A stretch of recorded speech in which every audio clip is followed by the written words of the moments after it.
Hello, Philip here. Welcome to another episode of Let's Play Max Payne.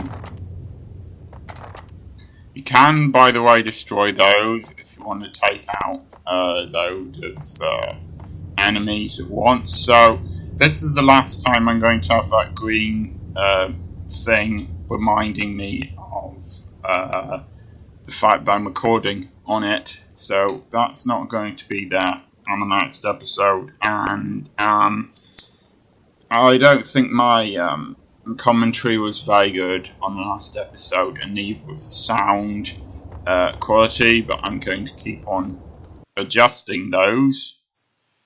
So on to chapter 2. The rusty door led to an abandoned part of the station, closed off since the early 40s. Something big was going down in Roscoe Street. Maybe that's why Alex had wanted to meet me here. Maybe not. One way or the other, I was going to find out.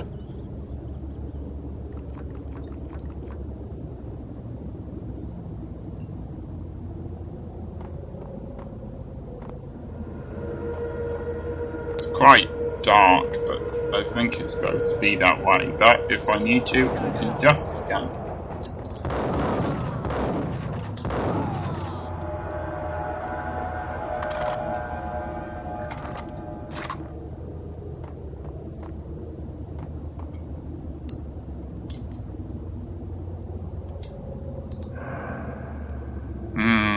Two guns, Matrix style. Hey, You know, you really shouldn't say hey to tell me that you're there.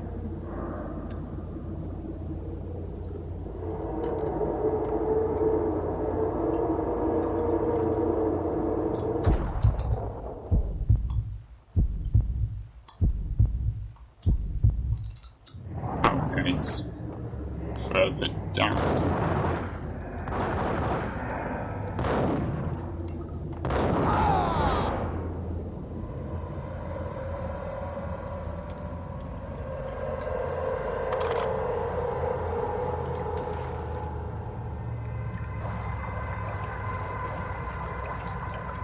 Now there may be more of these guys.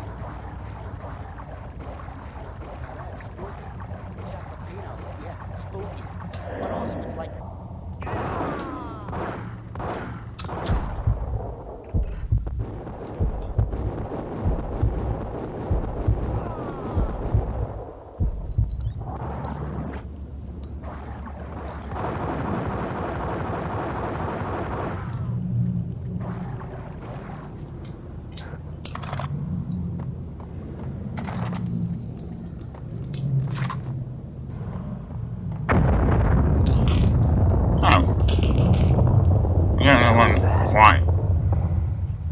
I'm saying, oh, when I played this before, I knew that was going to happen.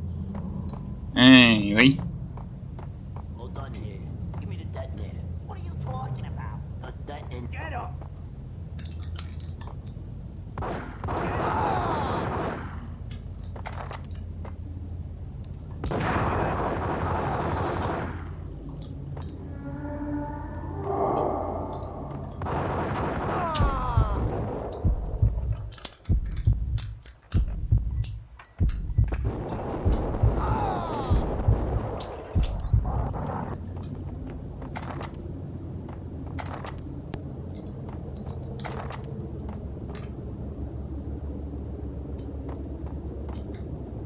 Okay.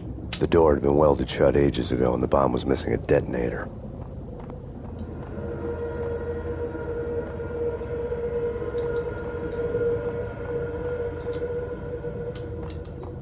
I'm hoping that somewhere here there will be some pills, although I would be surprised if there are, but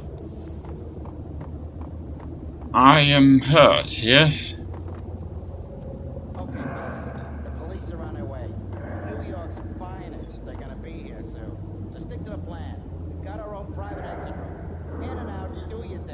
I'm going to use my save. There we go.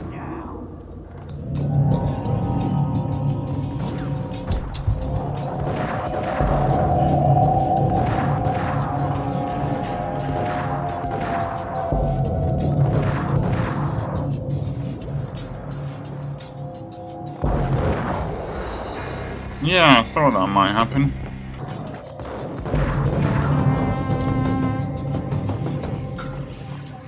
I should point out at this point that you gain more bullet time by killing enemies. There's at least one more person here.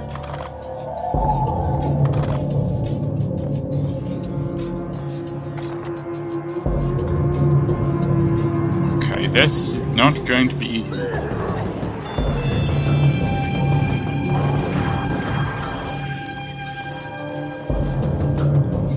Possible, just not easy.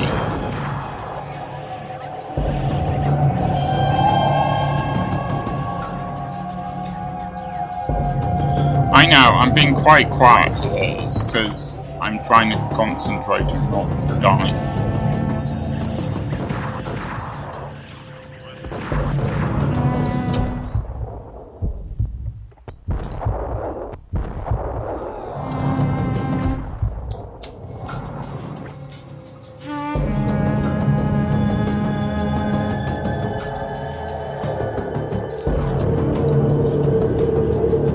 Can't see anybody else, but that doesn't mean there isn't anybody else there.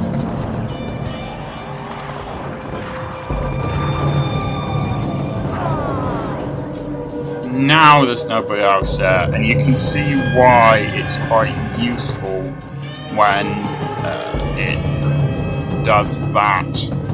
It goes in slow motion when you kill the last of the people in whichever area you're in.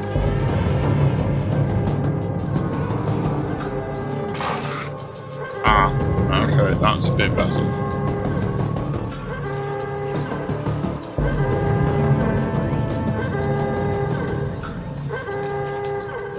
Let's do this first with no idea of what it does.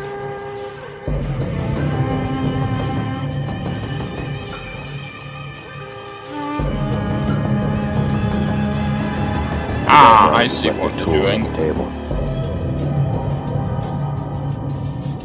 Judging by the detonators, the crooks had bought enough explosives to send Lady Liberty into orbit.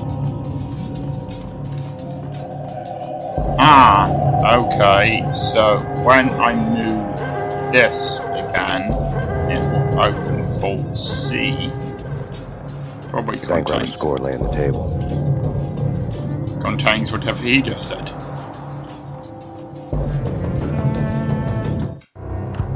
The bank robbers have been after Acer Corporation bonds.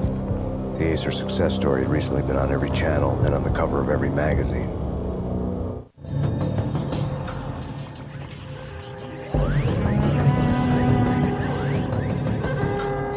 Now, for this next conversation, remember that he's undercover, because this will make a lot more sense. Come to you now live from the crime scene. Who is this? Right back at you. This is Deputy Chief Jim Bravura from the NYPD. You are to cease your criminal activities and surrender immediately. Sure thing, Jim. Me and the boys have been talking and everyone's real sorry. They'll never do it again. Who the hell is this? Being placed at the scene of a bank robbery wouldn't have tipped the odds in my favor.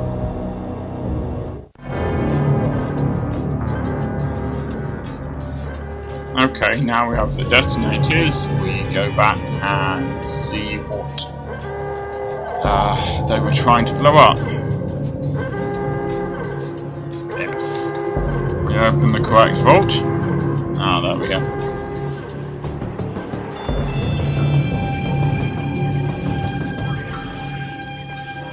Now there may be more of them. By the way, if I've cut something out, it's usually because I'm going into an area that I've already been into before, like heading back to somewhere I was at.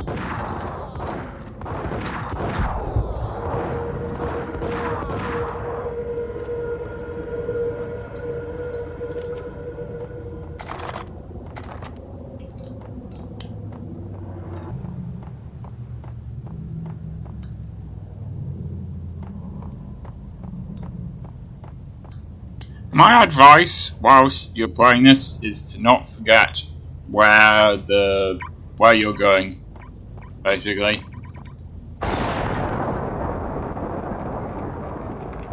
Also, I'm not sure whether standing too close to the door will kill you or not.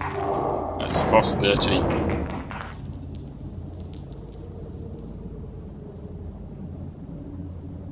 Hold it! Max, Jesus, you almost gave me a heart attack. I nearly shot you. Alex, am I glad to see you? What the hell's going on? There are more corpses here than at the city morgue. It's an armed robbery. Tunnel down straight to the Roscoe Bank vault through the old station. This is Lupino's gig. This is Lupino's doing. I need to Lupino's turn the thing? music down so you can hear stuff like this. I apologise. Fix it in the next episode. Get out of here. If it's Lupino, it's...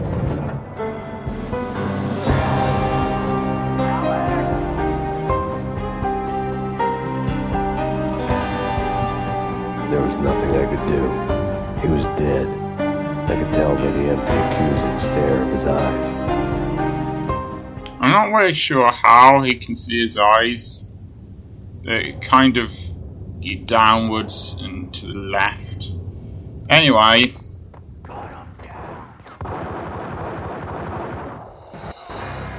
Anyway, that happened. I will see you in a minute.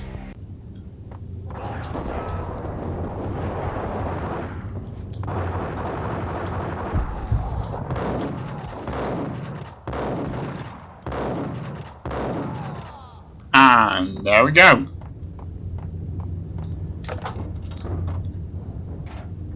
You can't actually pick that up. It's just a thing that you can do in this area. Oh, that was stupid of me, never mind. So, apparently I have to jump over this.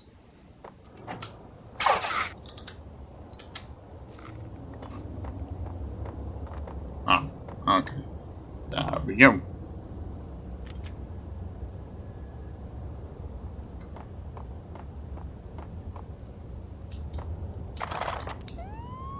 Let's get the hell out of here. We'll be fine. Hey, got him dead.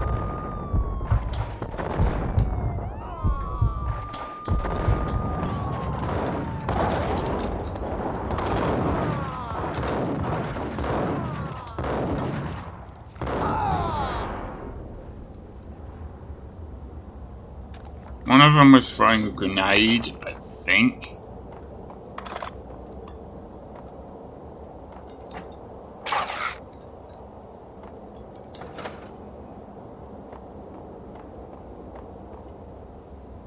That, by the way, I thought opened the door. And perhaps it does. I just changed it to closed again.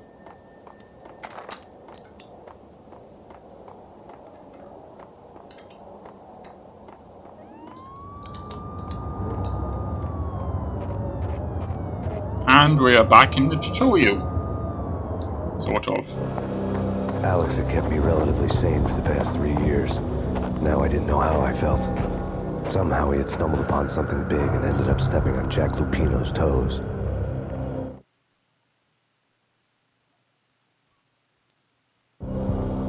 Lupino ran his racket of sex, drugs, and contract killings from a sleazy hotel in a slum block of tenements. The NYPD was closing in. I could hear the sirens. Their wail was a crescendo. Lupino thought he could get us by taking Alex out and leaving me to take the fall for it. All he had gotten was my attention. I went for the hotel first. It was a sad old thing with flickering lamps and faded colors, cheap mobster punks and tired-eyed prostitutes. I walked straight in, playing the bogart like I'd done 100 times before. The place was run by a couple of murdering mobsters with shark smiles. The Finito brothers. Ladies and gentlemen, it's the pain in the butt. Pain to the max. You're killing me. Did you make that up yourselves, or you get some wino downstairs to come up with it? Don't answer that. A rhetorical question. I got something for the boss. Lupino around? That kind of depends on who's asking. A friend or a junk squad plan. Don't answer. It's one of them, how do you put it, rhetorical questions. Lupino ain't here, but he said bye. Lupino wasn't in his cheap hotel. Instead, I ran into the Finito brothers.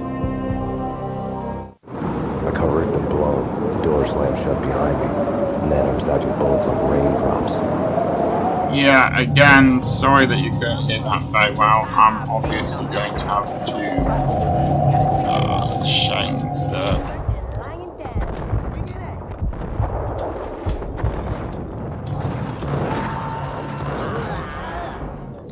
change the sound on this so that the sound effects and the music are quieter. A letter on the desk caught my eye. You know what? I'm gonna do this. Finito brothers. Sorry. I had met Lupino only once. The gangster ran all his rackets through his right-hand man, Vinny Gagniti. Gagniti was a high-strung whiner on the verge of breaking apart, like an overhemmed Energizer bunny.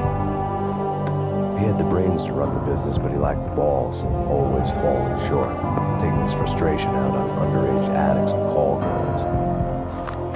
The V deal goes down at your hotel. Jack's exact words, quote, "Vinny, you're in charge of this one," unquote. Rico Muerte's coming to see it through. Anything goes wrong and everybody's gonna get dead.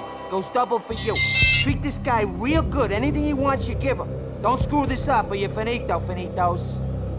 See, he did it too. Security, locked doors, and lots of nervous thugs with itchy trigger fingers. I'd seen nothing coming in, but that didn't mean it hadn't been there.